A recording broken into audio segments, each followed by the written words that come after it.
because you sit on the panel with our boss over there. Okay, Mr. Mayor, we're live. Go ahead. Thank you, Brittany. I'll call a meeting to order. Approval of agenda. Do we have any add-ons to agenda here today? Seeing none?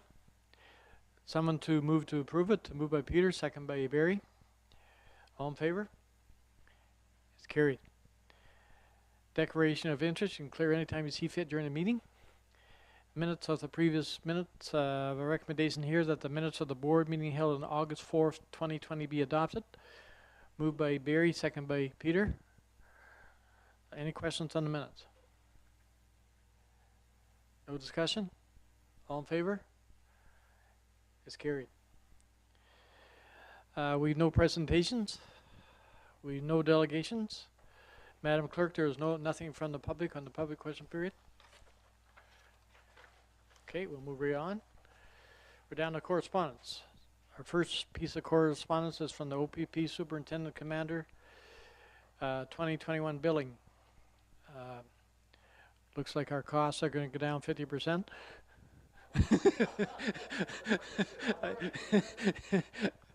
Sorry, Nigel, I just want to see if you're awake. Does anybody have any questions on that annual building statement?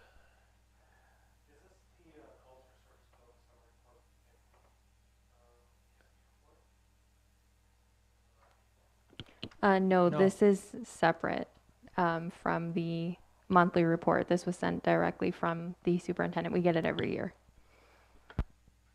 Okay.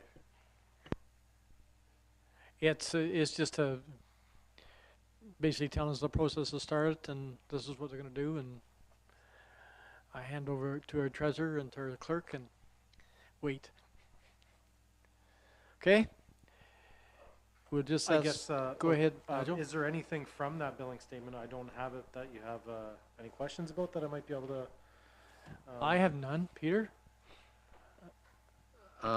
Is this just a guideline of what's to come? Like, how does it compare to last year is what I was curious. Or do we even know what this, We don't know at this time. right? So this is It's to start the process, start the wheels in motion to start the process. setting a benchmark Yep. amounts on the each budgetary item? That's correct. Okay. Barry? I just wondering, like, in the budget, is there anything stating like how many hours that we have policing in the municipality, or 2 officers, 1 officer, 24-hour period, or? So no, from my understanding of the billing model, it doesn't direct like, okay, you have X amount of officers at a particular time. From what I gather, the billing statement, it's more like, okay, you have this many domestics, this is the weighted value on those calls, this is the anticipated cost, and the mayor might be able to speak to that a little bit better than I can.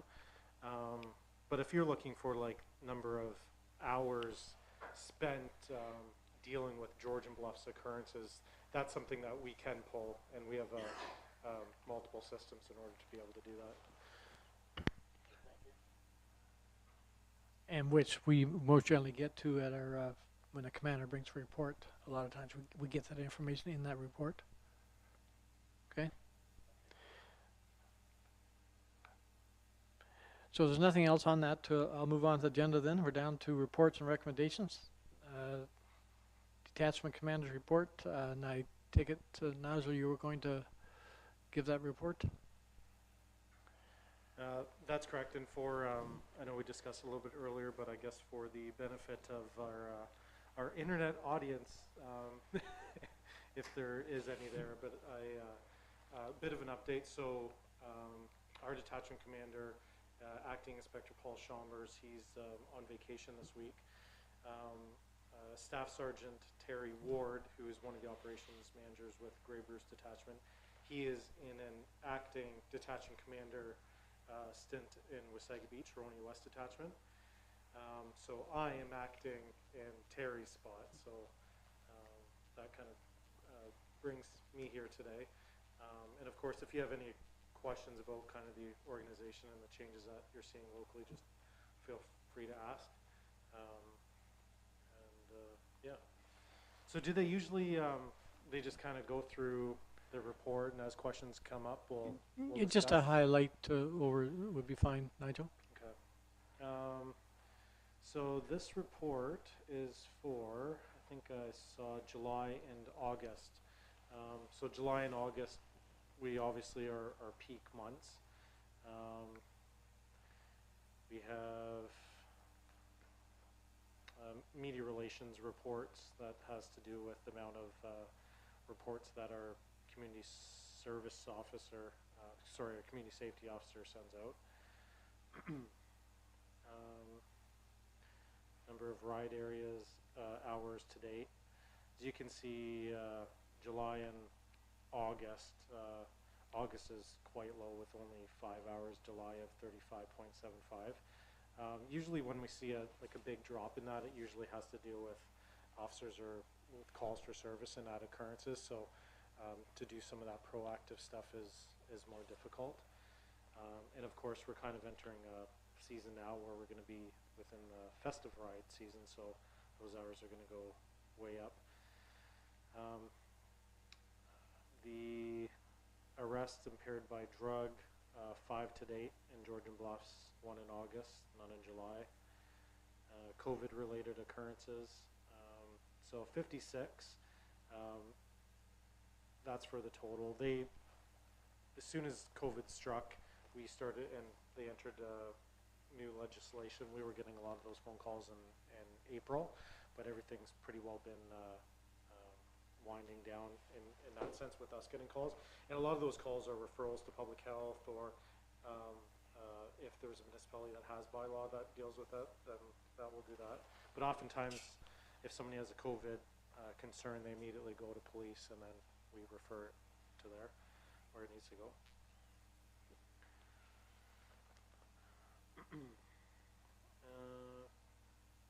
Has there been anybody charged over the COVID situation?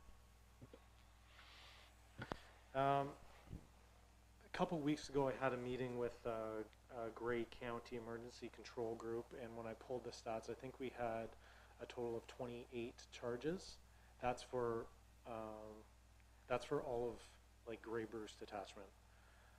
So what it is specifically to Georgian Bluffs, I'm not too sure, but 28 as a total. Okay. Thank you. Yeah. Crime charts. When we see massive reductions or increases, we're dealing with relatively small numbers. So sex assaults going from in August 7 to 4 shows a 42.9% reduction, but we're dealing with 7 and 4, and then in July we're dealing with 0 to 1 sex assault investigations. Where we have seen so assaults relatively constant from last year.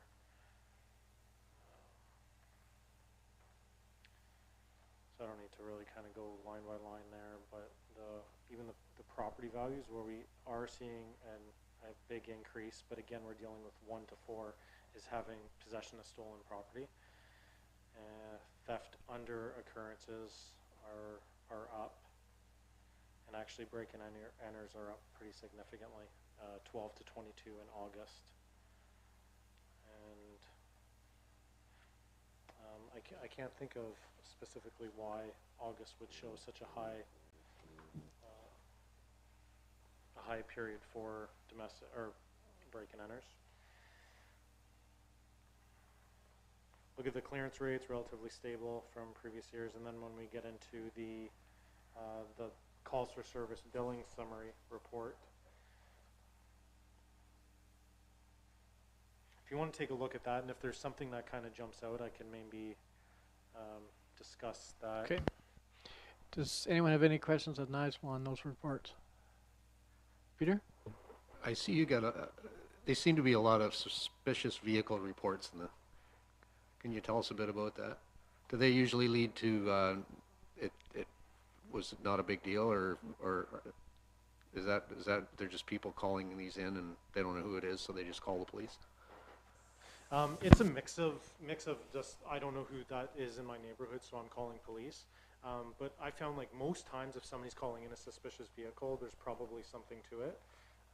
Suspicious vehicle, sometimes it's classified as like a traffic complaint, so maybe a possible impaired. Sometimes it gets coded as a suspicious vehicle. They're not always that 3 o'clock in the morning vehicle that's creeping around the neighborhood. It could be, you know, they're driving erratically in a neighborhood, or, you know, I haven't seen them around, or just a mix of anything. And again, like, we encourage those calls because a lot of times they do lead to something more significant. We can't be at the same place, or, you know, everywhere at any particular time. So we, you know, we do like those calls up because they focus our attention on a particular area. Okay. Barry, any questions?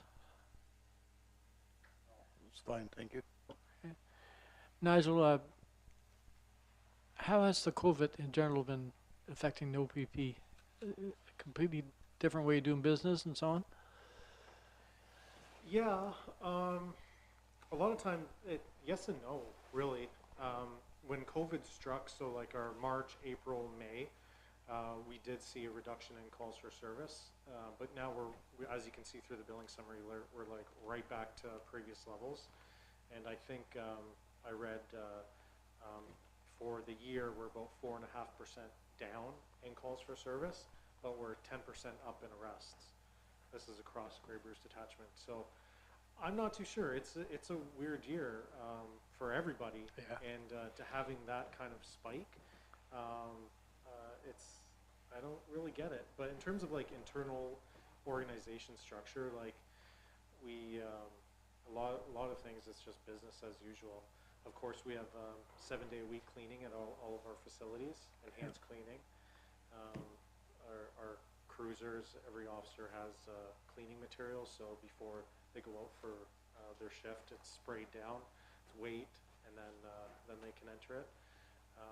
And you know, things like that. PPE is really important, and it's making sure that we're wearing it when we're dealing with members of the public. But yeah, the day-to-day, like when in March, I know that I think we had 1,000 total employees within our organization, that's officers and civilians, off. So it was a mix of those coming back from vacation, then forced to quarantine, and then a mix of like different illnesses and waiting tests. So we did have, it was quite substantial at the beginning, but locally, you know, knock on wood, we've kind of been, you know, we haven't had too many scares. That's good. I was just curious with so many people in Grey Bruce being, I'll use the word forced to stay home and not go anywhere and so on. Some things have been opened up, a lot haven't. Is that impacting you guys anyway? More people being home than... I think we have to look at this, but The report doesn't really show it. yeah, when you look at like, I mean, when I think about that, everybody crammed in, and drinking, family disputes, domestics, mental health calls were up for a bit. Yeah. I'm not too sure if this sustained being up, but I mean, I really do think that a lot of those items are probably COVID related, especially for, you know, we see things for many years that are relatively stable. All of a sudden COVID strikes and we see increase in those types of disputes. I didn't have my little microphone on, but you guys could hear anyways. No, Yeah, that's fine. sorry, I'm just kind of going through the billing summary to see if there's anything that pokes out that might be worth talking about. And I'll turn it over to Peter or Barry. Is there anything on the billing cycle there that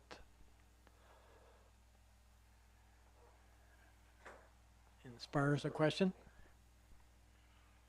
No, you're fine? I'm fine with it, yes. Okay.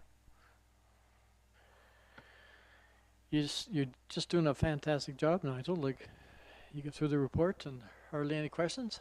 There we go, eh? The bosses will be proud.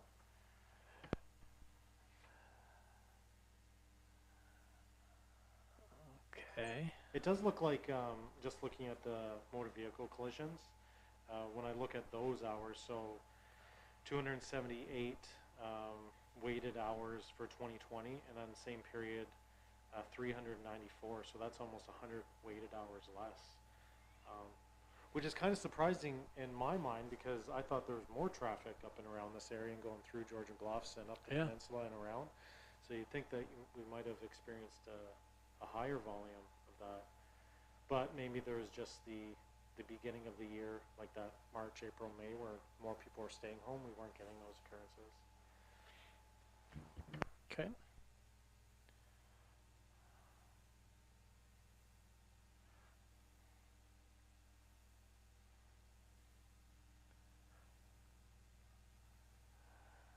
I think that's pretty well the whole report, unless there's something else, Nigel, you want to add?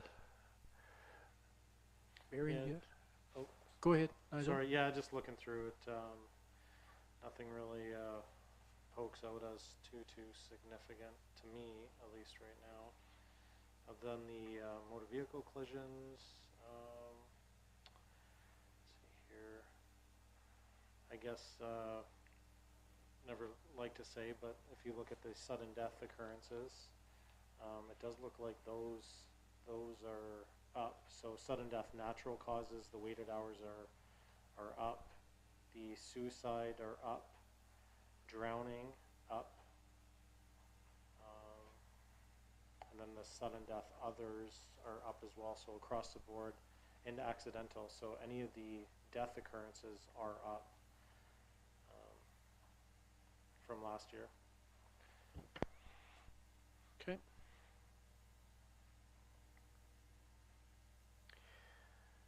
So there's nothing else more of Nigel on the commander's report.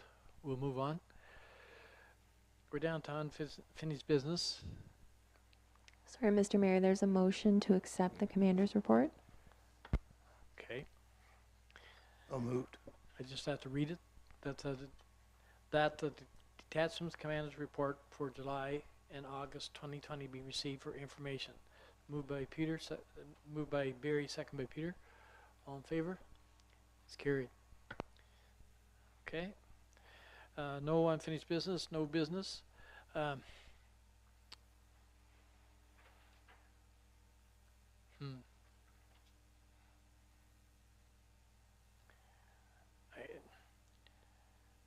I can ask a question, I think, but can't say no. Simple as that, eh? Well, I think you can answer it, but I think it's appropriate. I'm just curious to, if you were talking about different changes that's happening on the Great Bruce detachment and so on, and the new commander has been picked and so on, that's sort of all in limbo out there, and I wonder, is it appropriate for you to just sort of give us a quick update where it's at, and you understand what I mean? Yeah, sure. I think so. There's been a change in the selection process for commissioned officer ranks. So those are inspector, super, and everything and above. So there's been a change in how inspectors are selected. They used to go from basically a pool process where you do a bunch of things and you juggle balls and you know things and you get put into a pool.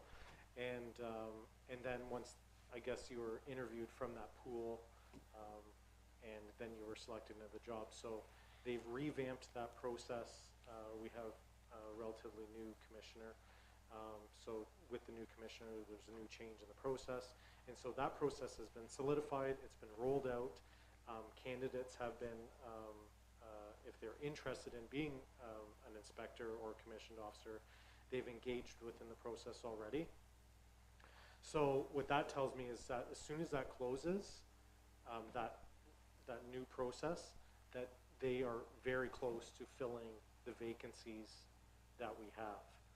So here, we do have a detachment commander vacancy, so I would think, and I don't know any more than really probably the next guy, but within a month, I would think that it would be at least posted, maybe a little bit longer. But Because we were always told that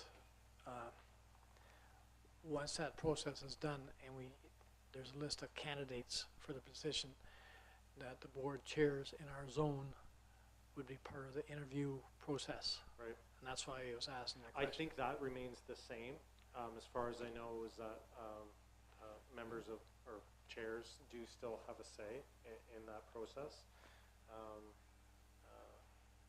Yeah. Yeah.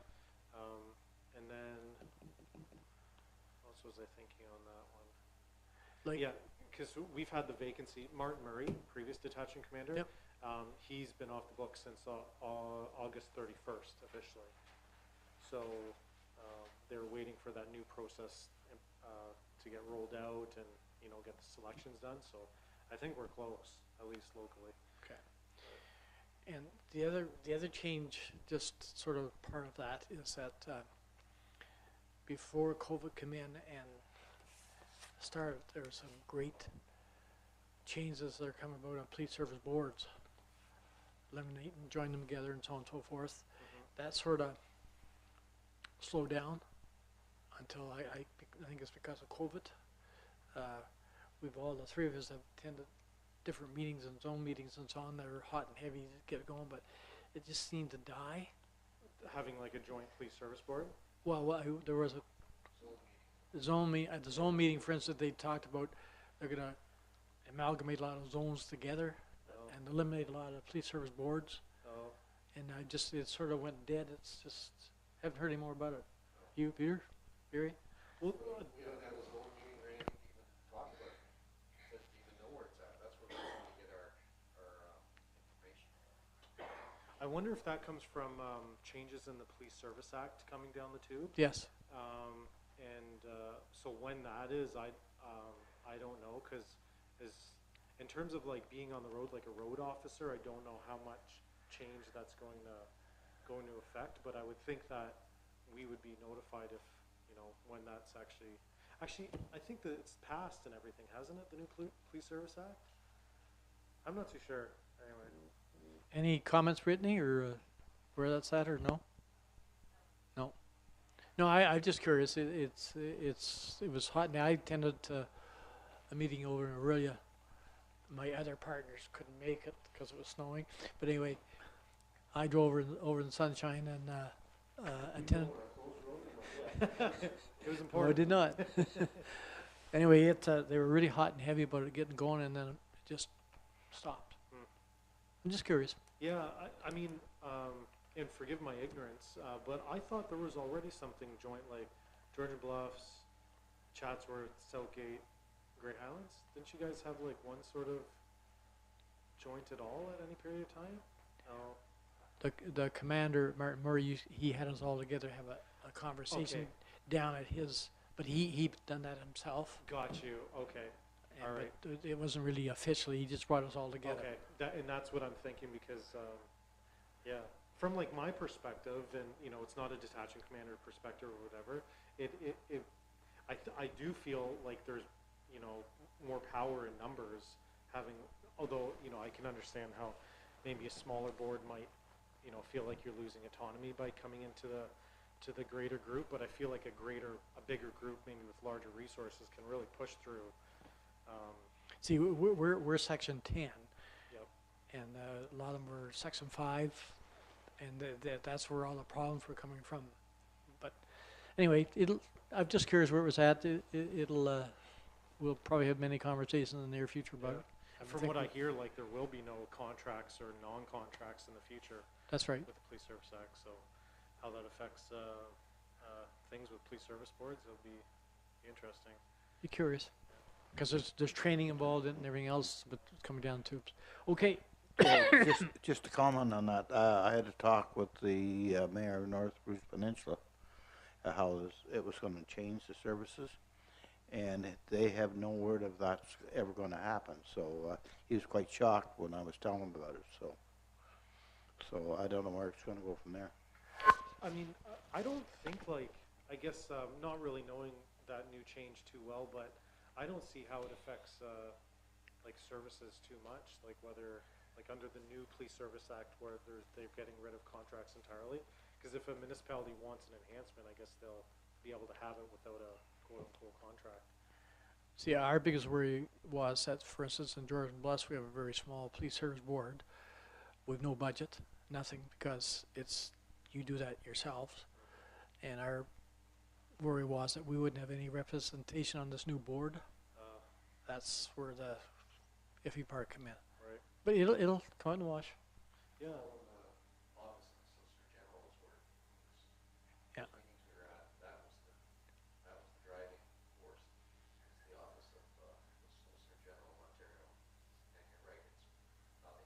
They just, I think it's just shut down for now.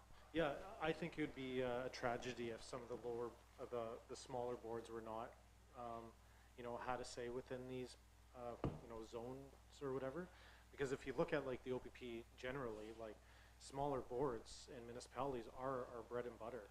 Mhm. Really, you look across even our area, like, you know, there's no huge, massive board. Like you know, there's some slight population differences, but Well, it's, I think our police service board is ideal for our ratepayers. It gives them an opportunity to contact us, yeah, so we can bring to this board and have a discussion with OPP. yeah, And I think it's just great. yeah. Okay, we'll move on for agenda because time's going. We've no new business. Go ahead. Sorry, I guess I just wrote a note here as we're kind of discussing about like detaching commander, and it got me thinking about new changes. We have 6 new recruits coming to Grey Bruce starting in 10 days, 13 days, 2 weeks. And I think the next one transfer, we have another transfer in February from the north, Moosonee. And yeah, I think those are kind of the new bodies coming in anyway. Yeah, I was very fortunate to get all their pictures and their congratulations sent to me. Oh, are you on the media release portal? Yeah. Yeah. They sent it to me and I sent it back to them, congratulate them. I've never actually officially met them, just on their pictures and so on. Yeah, that's good. Yeah, one thing that we've really been trying to push forward more is that like getting more media releases out with what, you know, our detachment's doing. Because there's a lot of stuff, and you can tell by looking at the billing summary, you're like, what happened there? What is going on? Like, really, all this stuff kind of happened, but you might not really know about. And part of that media series is like a spotlight where every, you know, Tuesdays they're highlighting a new area. So all the new recruits are going to be spotlighted on there, because I think the public likes to see that, right? Like, it gives I think so too. It gives a face to the officers, and Yeah. you know. No, I think it's great. Be passed on to all the board members. It can. They've been coming out dribbles to me, and I have no idea where they would be in my media. So I don't know if you're able to send that list back out again, Nigel? So I think what we could do is that we have, actually, you know what, I'll discuss it a little bit later. Okay. Okay. Yeah. Yeah, it's just like,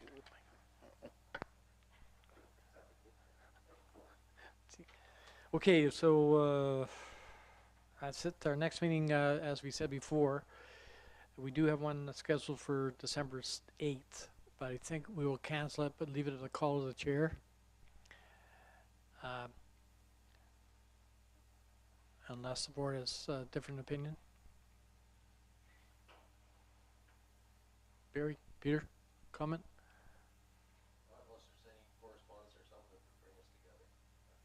So leave it at a call of the chair then, Brittany? Okay. So I need a motion to adjourn. Moved by Barry. Second by Peter. All in favor?